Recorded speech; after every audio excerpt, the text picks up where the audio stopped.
In the chill of early December 1941, the world was already on fire. Europe lay beneath the shadow of Nazi domination, and the British Empire was bleeding under endless bombardment. The Soviet Union fought for survival in the frozen East, and across the Atlantic, the United States of America still stood apart, watching the storm with cautious distance. America was the sleeping giant, powerful, industrial, and proud, but unwilling to enter the chaos of another global war. President Franklin D. Roosevelt had tried to support Britain and the Allies with weapons, supplies, and moral encouragement, but the American people remained divided. Many still remembered the horrors of World War I and wanted peace. They believed the oceans were wide enough to keep Europe's madness away. But that illusion was about to shatter forever. On the morning of December 7, 1941, as the sun rose over the blue waters of the Pacific, Japanese aircraft appeared in the sky above Pearl Harbor, Hawaii. Within moments, the calm harbor turned into an inferno of smoke, steel, and fire. Torpedoes slammed into the hulls of American battleships, bombs rained down from the sky, and sailors ran in confusion as the world around them exploded. The USS Arizona was torn apart in a single blinding flash, sending more than 1,000 men to their deaths in seconds. The attack lasted barely 2 hours, but when it ended, more than 2,400 Americans were dead, and the Pacific Fleet lay in ruins. The United States, which had tried so hard to stay out of war, was now under direct attack. Across the nation, shock turned to fury. Newspapers screamed, "Japan attacks U.S.," and people gathered around radios in silence, listening to reports of the devastation. The next day, December 8th, President Roosevelt stood before Congress and spoke the words that would echo through history. Yesterday, December 7th, 1941, a date which will live in infamy, the United States of America was suddenly and deliberately attacked. His voice trembled with controlled anger. The nation, once divided, was now united. Congress declared war on Japan with only one vote against. The American people, once reluctant to fight, were now filled with resolve. But what they did not yet know was that the attack on Pearl Harbor was only the beginning of a far greater conflict. Far away in Europe, another decision was being made, one that would change the course of the entire world. In Berlin, Hitler watched the news from the Pacific with grim satisfaction. Japan was Germany's ally under the Tripartite Pact, and its stripe against America meant the global balance was shifting. For months, Hitler had hoped the Japanese would attack the British and the Americans in Asia, drawing their strength away from Europe.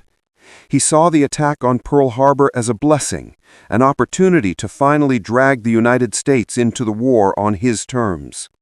Hitler believed America was weak, divided, and ruled by businessmen, a nation of consumers, not warriors. He laughed at Roosevelt's speeches and mocked the idea that the U.S. could ever challenge Germany's might. His advisers, including Foreign Minister Ribbentrop, urged caution, warning that declaring war on the United States would bring disaster. But Hitler's arrogance had grown beyond reason. He saw himself as unstoppable, the master of Europe, the conqueror of destiny. For Hitler, 1941 had been a year of triumph and frustration. His armies had swept through the Balkans, crushed Greece, and driven deep into the Soviet Union. The Nazi war machine seemed invincible. Yet beneath the surface, cracks were forming. The winter on the Eastern Front was brutal, and his soldiers were dying in the snow outside Moscow. Supplies were short, morale was falling, and the dream of quick victory was slipping away. Hitler, obsessed with controlling every detail of the war, began to act with emotion rather than strategy. He believed that Germany's only chance of victory was to destroy its enemies before they could unite. So when Japan struck the United States, he saw destiny calling again. If he could bind Germany, Italy, and Japan together against America, Britain, and the Soviet Union, he believed he could still win the world. On December 11, 1941, only 4 days after Pearl Harbor, Adolf Hitler stood before the Reichstag, the German parliament, and declared war on the United States.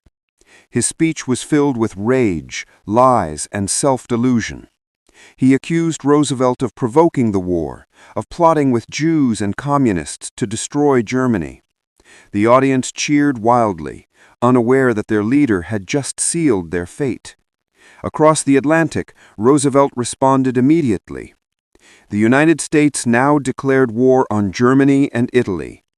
The conflict that had begun as separate regional wars in Europe, Asia, and Africa was now one single global inferno. World War II had truly become a world war. For the American people, Hitler's declaration was shocking and clarifying. The war was no longer a distant struggle between foreign powers. It was now a direct fight for survival and freedom. Young men lined up at recruitment centers, ready to serve. Factories that had once made cars and radios began producing tanks, planes, and ammunition.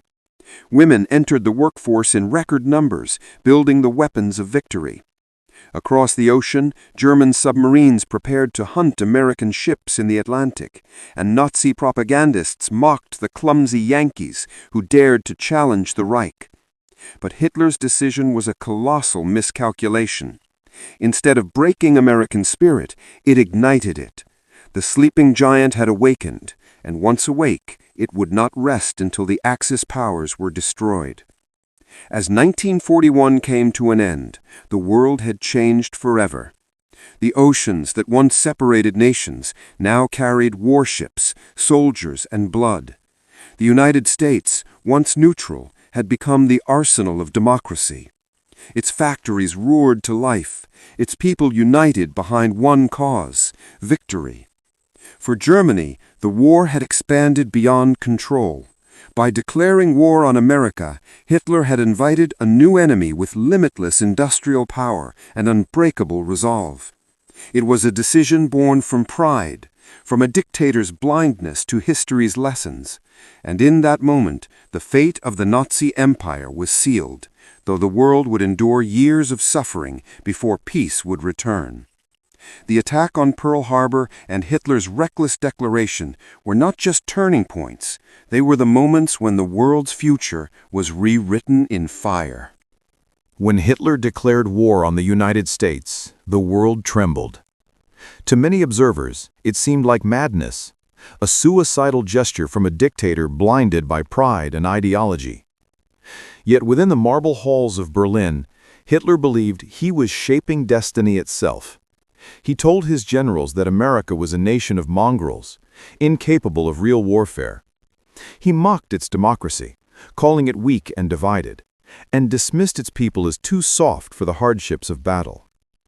He imagined that the U-boats of the Kriegsmarine would strangle American trade across the Atlantic, that Japan would tie down U.S. forces in the Pacific, and that Germany would crush the Soviet Union before the Americans could even arrive in Europe. It was a fantasy, one that ignored the true strength of the enemy he had just awakened. Across the Atlantic, America's reaction was one of unity and determination. The shock of Pearl Harbor had burned away years of hesitation. The same people who once feared another world war now demanded total victory. President Roosevelt and his advisors wasted no time in transforming the country into a war machine. The government launched the greatest industrial mobilization in history. Automakers stopped producing cars and began building tanks, bombers, and jeeps. Shipyards produced new vessels faster than the Germans could sink them. Airfields sprang up across the nation.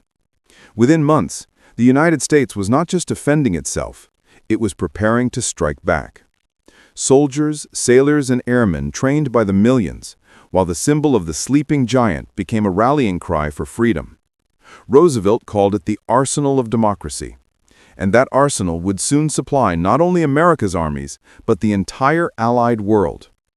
Meanwhile, in Germany, the reality of Hitler's decision began to show its deadly cost. The German army was bleeding on the Eastern Front. The invasion of the Soviet Union had stalled in the freezing winter of 1941-42. Thousands of soldiers froze to death in their trenches. Tanks broke down in the snow. Food and ammunition ran low. What had been promised as a swift campaign turned into a nightmare. Hitler refused to retreat or adapt. He still believed that destiny favored him, that his enemies would collapse before he did. But now he faced not only the Soviet Union and the British Empire.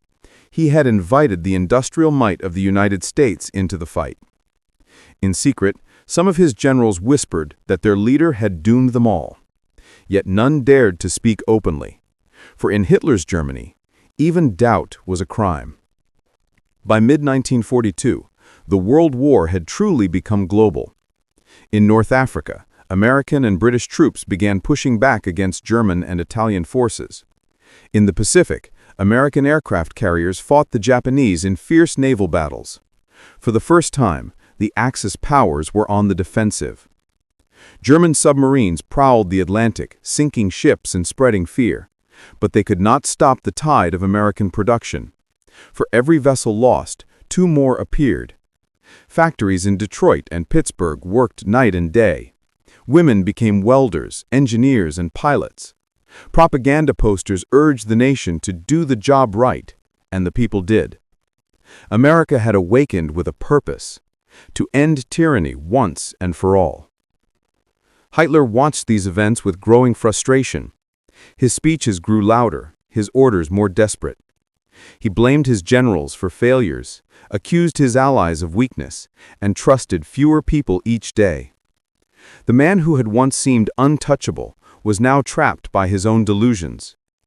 Yet even as his world began to crumble, Nazi propaganda painted a picture of victory. German radio spoke of unstoppable advances, of new weapons, of secret miracles that would turn the war back in their favor. But reality could not be hidden forever. The Allied bombers began appearing over German cities, bringing fire and destruction from the skies. Hamburg, Cologne, and Berlin burned under waves of explosions. For the first time, German civilians felt the war they had once cheered for. Across the ocean, American soldiers were now on the move. In 1943 and 1944, they landed in Italy and in France. The same war that Hitler thought would never reach him was now closing in from all sides. His gamble of 1941, the declaration of war on the United States, had unleashed an enemy far more powerful than he ever imagined. The Americans fought not for conquest, but for ideals. Each step they took across Europe brought the promise of freedom. And behind them came supplies, technology, and a belief in a better future. While Hitler built walls and bunkers, the Americans built bridges, not just of steel, but of hope. The sleeping giant had not only awakened, it had become the heartbeat of the Allied cause. By late 1944, the Nazi Empire was collapsing. The Allies stormed Normandy, Paris was liberated, and the Soviet Red Army was closing in from the east. Hitler, isolated in his bunker, still clung to his illusions. He issued impossible orders to phantom armies and dreamed of miracle weapons that never came. The war he had begun with arrogance was ending in ruins. And behind those ruins lay the consequences of every decision, every lie, every act of hate, every reckless gamble. When he declared war on America, he thought he was expanding his power. In truth, he had unleashed the force that would destroy him. On May 8, 1945, Germany surrendered. The cities were rubble, the people broken, the empire gone. Across the Atlantic, American soldiers walked among the ruins of Berlin, witnessing the cost of one man's ambition. The world that had been engulfed in flames was finally silent. The victory had come at an unimaginable price. Millions dead, continents scarred, and generations forever changed. Yet out of that darkness rose a new world order, one shaped by the very nation Hitler had mocked. The United States emerged as a global superpower, its ideals of democracy and freedom standing in direct contrast to the tyranny that it had helped defeat. History would remember December 1941 not only as the month of Pearl Harbor, but as the moment when Hitler's arrogance crossed the line from boldness to destruction. His declaration of war on the United States was not a show of strength. It was the beginning of his end. The war he thought would bring eternal glory brought only devastation and shame. The story of 1941 reminds us how pride blinds even the most powerful, how hatred destroys from within, and how courage, unity, and resolve can rise from tragedy. For the people of that time, it was the dawn of a long and bitter struggle. For the generations that followed, it became a lesson written in blood and courage, a lesson that echoes across history, reminding the world that freedom, once awakened, can never again be silenced. In the months and years that followed Germany's defeat, the echoes of 1941 continued to shape the modern world. The partnership of Roosevelt, Churchill, and Stalin that emerged from the ashes of Hitler's declaration transformed not just the war, but the map of civilization itself. America's entry into the conflict turned the tide of history. Its industries fueled the Allies, its soldiers carried hope across oceans, and its ideals became the foundation for the peace that followed. When the guns finally fell silent in 1945, the world looked to the United States not merely as a victor, but as a new guardian of freedom. The same nation Hitler had mocked as weak and unprepared now stood as the greatest power on earth. Yet victory brought new challenges. The devastation of Europe demanded rebuilding. Millions were displaced, cities lay in ruins, and humanity stood face to face with the consequences of hatred and ambition. The Nuremberg trials exposed the horrors of the Nazi regime to the world, the death camps, the genocide, the crimes that no nation could ever justify. America's involvement ensured that justice, however imperfect, would be served. And through that process, the lessons of 1941 burned brighter. That isolation in the face of evil is not peace, and that freedom demands both courage and sacrifice. In the decades that followed, the world entered the Cold War, a new conflict born from the ashes of the old. Germany, once united under tyranny, became divided, east against west, separated by walls and fear. Yet even there, the story that began in 1941 continued to echo, because the defeat of Hitler's empire was not just the end of a war, it was the beginning of a new era, one defined by democracy, alliances, and the dream of a better world. Every generation since has lived in the shadow of those choices. The events of December 1941 remind us how quickly peace can vanish and how ordinary moments can become turning points for all humanity. Looking back today, more than 80 years later, the story of Pearl Harbor and Hitler's declaration still carries power. It is a story of arrogance and awakening, of tragedy and transformation. It reminds us that history is never distant. It lives in the decisions of leaders and the courage of common people. The men and women who rose to defend freedom in those dark years changed the course of the world, not through hate, but through unity and resolve. And in that, the real strength of humanity is revealed, not in conquest, but in the will to rebuild, to learn, and to remember.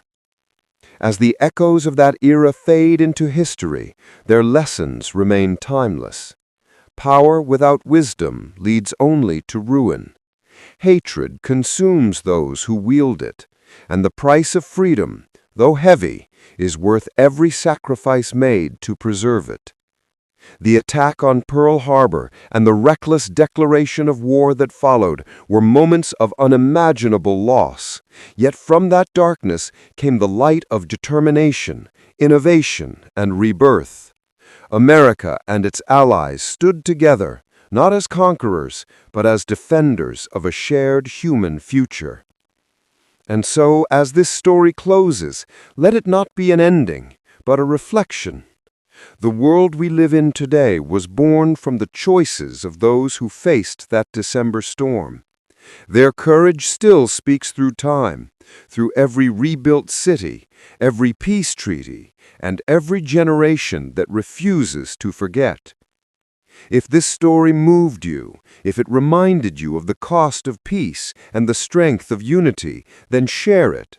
Let others hear the echoes of history.